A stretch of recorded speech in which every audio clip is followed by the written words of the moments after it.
పేరు మరాఠీ సుమన్. మా బాబు పేరు మరాఠీ ఎల్లస్వామి. మాది గుర్రంపేట ఎస్సీ కాలనీకి చెందిన వ్యక్తిని. నేను గ్రూప్ వన్ రాయడం జరిగింది. ఇది నా గ్రూప్ 1 ప్రిలిమ్స్ హాల్ టికెట్. మళ్ళీ నేను గ్రూప్ 1 మెయిన్స్కి సెలెక్ట్ అవ్వడం జరిగింది. ఇది నా మెయిన్స్ హాల్ టికెట్. ఇది నాకు టీజీపీఎస్సీ నుండి నాకు గ్రూప్ 1 రిజల్ట్ ఇచ్చిన ఫామ్. ఇది నా సాధారణ సర్టిఫికేట్. నేను వెరిఫికేషన్ పోవడానికి నేను చెవిటి వాడిని.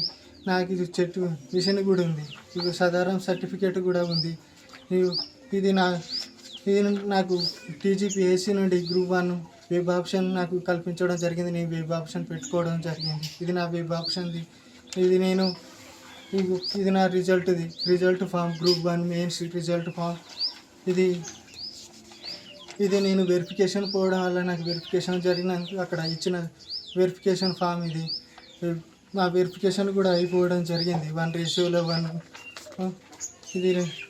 ఇది నేను టీజీపీఎస్సీని నాకు జాబ్ ఎందుకు రాలేదు, నన్ను మెరిట్ లిస్ట్లో వెరిఫికేషన్ చేయడం జరిగింది. మళ్ళీ తిరిగి చివరికి వచ్చేసరికి 1:1 అని నాకు జాబ్ రాకుండా చేయడం ఎందుకు జరిగింది అని నేను టీజీపీఎస్సీని కలవడం, ఇక్కడ నాకు టీజీపీఎస్సీకి వినతి పత్రం ఇవ్వడం కూడా జరిగింది. నేను ఒక నార్మల్ పేద కుటుంబం నుండి వెళ్ళి వచ్చిన క్యాండిడేట్ను. నేను ఒక మాదిగా బిడ్డను. ఇది నాకు టీజీపీఎస్సీ ఇవ్వడం జరిగింది. దయచేసి మీరే నాకు జాబ్ ఇవ్వాలిగా మనవి చేస్తున్నాయి. నేను 3 సంవత్సరాల నుండి ఎంతో కష్టపడి ప్రిపేర్ అయ్యి పేద కుటుంబం నుండి వెళ్ళి వచ్చిన చివరికి వచ్చేసరికి నాకు ఆశలు గల్లంత అయిపోయినాయి. ఏం చేయాలో అర్థం అవుతలేదు. మీరే ఆదుకోవాలని మనవి చేస్తాను. ఏం జరిగిందమ్మా మీ కొడుకు? ఎట్లే అన్యాయం జరిగింది? 1:1 సెలెక్ట్ అయ్యిండు కదా, ఎందుకు రాలేదు మరి జాబు? ఎందుకు రాలేదంటే వస్తుందనే ఆశ కొద్ది చూసుకుంటూనే ఉన్నామయ్యా. చూసుకుంటూనే ఉన్నాము. అన్నీ వచ్చినాయి, అన్నీ బరాబరే వచ్చినాయి.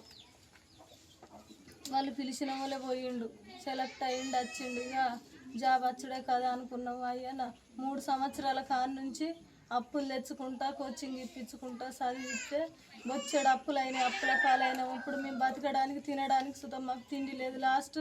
లాస్ట్ ఎగ్జామ్ రోజు వాళ్ళు నీకు సెలెక్ట్ అయినావు అని పిలిచిన రోజు మా ఇంట్లో కనీసానికి సార్జీ మందం పైసలు లేకపోతే సుతం నా మీద 2 పుస్తకాలు ఉంటే అమ్మకొచ్చి సార్జీ మందం ఇచ్చి తోలిన. అన్నీ జరిగినాక ఇక మీకు జాబు వస్తుంది అనే సమయంలో అన్నిట్ల లిస్ట్ వచ్చినాక జాబ్ లిస్టులో మాత్రం పక్కన పెట్టేసిండ్రు. ఇది మేము కూలి చేసుకుంటే బతికేటోళ్ళం. మాకు ప్రాబ్లం ఏమున్నా ముందే చెప్తారు కదా, మీరు అట్లా పెట్టారు కదా. మీరు దయచేసి అధికారులు మమ్మలను చూసి ఆలోచించి మా బతుకును ఆలోచించాలని మీకు మనవి చేస్తున్నాం. మమ్మల్ని ఆలోచించరు. కూలి చేసుకొని బతికేటోళ్ళం. బాగా అప్పులలో ఉన్నాం. 3 సంవత్సరాల కాడ నుంచి అప్పులు తెచ్చుకుంటేనే ఖర్చు పెట్టుకుంటేనే చదివించుకుంటున్నాం, కోచింగ్ తీపించుకుంటాం. దయచేసి మమ్మల్ని గమనించమని మీకు అందరికీ మీకు అందరికీ దండం పెట్టి బతిలాడుతున్నాం అయ్యా అధికారులకు.